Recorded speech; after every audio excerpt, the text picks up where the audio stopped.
अच्छा तेलन जी, एक और स्पेस जो बाजार में काफी एक्टिव है, स्पेशली 2 दिनों से बड़ी एक्टिविटी बनी हुई है, बैंक सर। इस पर थोड़ा व्यू शेयर करें। बैंक निफ्टी है ना, बहुत परेशान कर रहा है। जी। और आमतौर पे मैं आपको ये कहना चाहता हूँ कि काफ़ी लोग ये मानते हैं कि मेरी बैंक निफ्टी पर बड़ी पकड़ है, गहरी पकड़ है, ये है। और मैं बहुत कम लॉन्ग या शॉर्ट ट्रेड देता हूँ एकदम। और जब देता हूँ तो वो आमतौर पे ठीक ही पड़ जाते हैं और डायरेक्शन भी पकड़ना। मुझे खुद को पहली बार ऐसा लग रहा है कि बैंक निफ्टी है ना, क्या कहना चाहिए इसे, कि बहुत क्लियर ट्रेंड नहीं दे रहा, न शॉर्ट टर्म में न लॉन्ग टर्म में। अब आपको मैं समझाता हूँ क्या है। 53,300 के आसपास है, आपने लाइफ हाई बनाया। 49,650 49,650 पे डबल बॉटम बनाया। वहां से आपने आधा वापस रिकवर कर लिया, ठीक है, 51,750 तक, ठीक है। अब देखिए शॉर्ट टर्म मूवमेंट देखते हैं दिन के।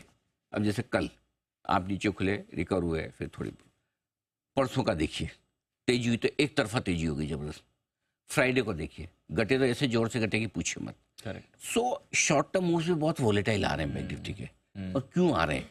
और वो इसलिए आ रहे हैं कि दोनों तरह के व्यू है। एक तरह के व्यू ये हैं जो ये मानते हैं कि बैंक्स बहुत ज़्यादा अच्छा परफॉर्म नहीं करेंगे, अंडर परफॉर्मर है, तो वो बेचना चाहते हैं। दूसरी तरफ ये लोगों को लगता है कि 25,000 की निफ्टी लाइफ हाई पर है, कौन सा सेक्टर है जो थोड़ा करेक्ट हुआ है, नीचे में मिल रहा है, जिसके फंडामेंटल लॉन्ग टर्म में खराब नहीं है, वो लेना चाहते हैं। अब देखिए बैंक निफ्टी में क्या हो रहा है। पहली चीज तो ये कि अब से लेकर बैंक इस तिमाही के जो नतीजे आएंगे अक्टूबर के दूसरे हफ्ते से, तब तक बैंक निफ्टी में उतार चढ़ाव बढ़ेगा और बना रहेगा। और क्यों रहेगा वो समझना जरूरी है। तेजी की क्या वजह है? तेजी की सबसे बड़ी वजह बैंकिंग शेयरों में और बैंक निफ्टी में यह है कि अमेरिका में ब्याज दरें घटने वाली है, ठीक है, और ब्याज दरें भारत में भी इवेंचुअली घटेगी, तो बैंकिंग शेयरों को सीधा सीधा फायदा है, ठीक है। ये एकमात्र बड़ा आपका ट्रिगर है। दूसरा ट्रिगर ये कि ऊपर से थोड़े करेक्शन हो गया, हल्के हो गए, तो अब बैंक्स भाव के हिसाब से ठीक है। दो चीजें आपके फेवर में। नेगेटिव क्या है?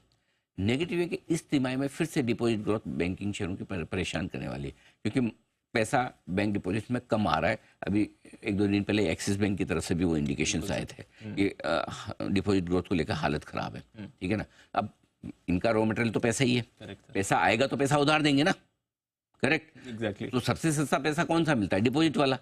अगर किसी और से लेके आप उधार दे रहे हैं तो वो तो इतना सस्ता पैसा है नहीं, राइट। सो डिपॉजिट ग्रोथ में धीमेपन का डर है ही, इससे निम्स पर दबाव पड़ेगा। और अब कई सारे दिग्गज बैंक ये सोच रहे हैं कि हमें क्या चाहिए, हमें निम्स कम करके डिपॉजिट ग्रोथ लानी है, लोन ग्रोथ लानी है, या लोन ग्रोथ और डिपॉजिट ग्रोथ पर हम कॉम्प्रोमाइज करेंगे, कोई बात नहीं, कम होगी, हमें हमारे मार्जिन मेंटेन करना है। ये एक बड़ा क्वेश्चन मार्क है जिसका जवाब इस तिमाही के नतीजों में मिलेगा। और इसका जवाब आपको सबसे पहले देगा एचडीएफसी बैंक। अच्छा। कि एचडीएफसी बैंक का अब तक का ट्रैक रिकॉर्ड है जब से बना था, क्योंकि जब ऐसा टफ टाइम आता तो एचडीएफसी बैंक बोलता है भाई मेरे को लोन ग्रोथ नहीं मिलेगी तो मुझे चलेगा, मेरे को किसी भी कीमत पर लोन ग्रोथ नहीं चाहिए, मैं अपने टर्म्स कंडीशन पे करूंगा। तो ये निम्स पे दबाव पड़ना शुरू होगा, ये दूसरी चीज। कल आप खुद देखिए ब्याज दरों में कटौती की उम्मीद है, क्योंकि उसके बावजूद बैंक से सबसे ज्यादा कमजोर अमेरिका में हुए। सो मुझे ऐसा लगता है कि दीप थोड़ी ऊपरी स्तर पर बैंकिंग शेयरों में प्रॉफिट बुकिंग रहेगी, और अब से लेकर इलेक्शन तक जब जब उछाल आएगी थोड़ी प्रॉफिट बुकिंग आएगी, बड़ा करेक्शन आएगा, नीचे के सपोर्ट लेवल के आसपास खरीदारी भी बनेगी, क्योंकि जिन लोगों का व्यू एक तिमाही से आगे का है, हम क्वार्टरली रिजल्ट की बात कर रहे हैं, जो आदमी 3 महीने की 3 साल की सोच रहा है वो फंड लेगा 3 साल के हिसाब से। कोई आईसीआईसीआई, कोई एसबीआई या कोई एचडीएफसी में कोई दिक्कत नहीं है, लेकिन क्या 3 महीने के हिसाब से दिक्कत है या 1.5 महीने के हिसाब से है, 3 हफ्ते के हिसाब से है? तो उसका जवाब हाँ है, करेक्ट। सो ये शॉर्ट टर्म और लॉन्ग टर्म के बीच की कश्मकश है ना, ये वॉलेटाइल रखेगी। हम क्या करेंगे?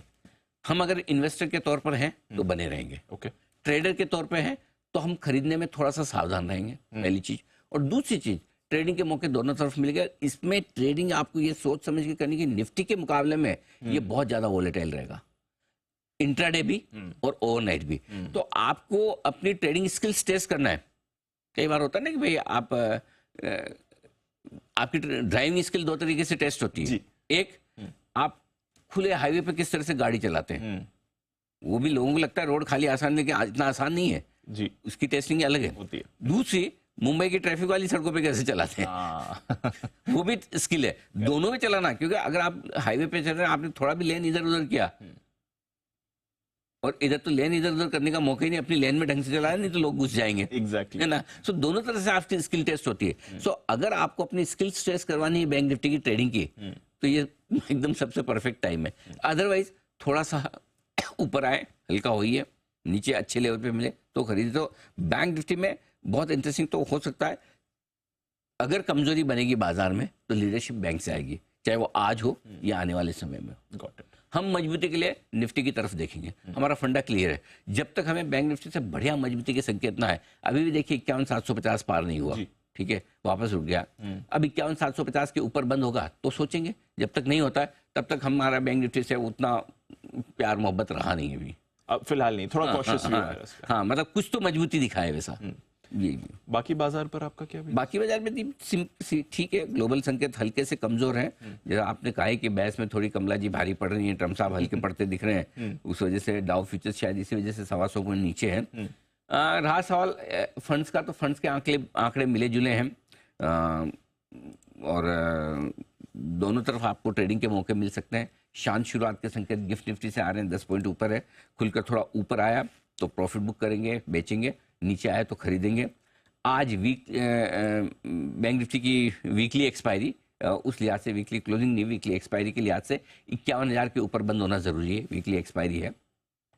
निफ्टी 25,000 के ऊपर क्लोजिंग दे तो ठीक है, 25,000 के नीचे क्लोजिंग देने पे थोड़ा सा मतलब है ना, साइकोलॉजिकली 51,000 और 25,000 ये दो लेवल आज क्लोजिंग के लिहाज से इंपॉर्टेंट है। हमारा फोकस कहाँ है? मिड कैप स्मॉल कैप शेयरों पे हम वहाँ पर फोकस करेंगे। वहाँ पे हमें अब लगता है कि अभी भी आपको फोकस करना चाहिए, तेजी का एक्शन वहाँ पर बनता हुआ दिखेगा। तो स्टॉक्स पर फोकस करिए, ब्रॉडर मार्केट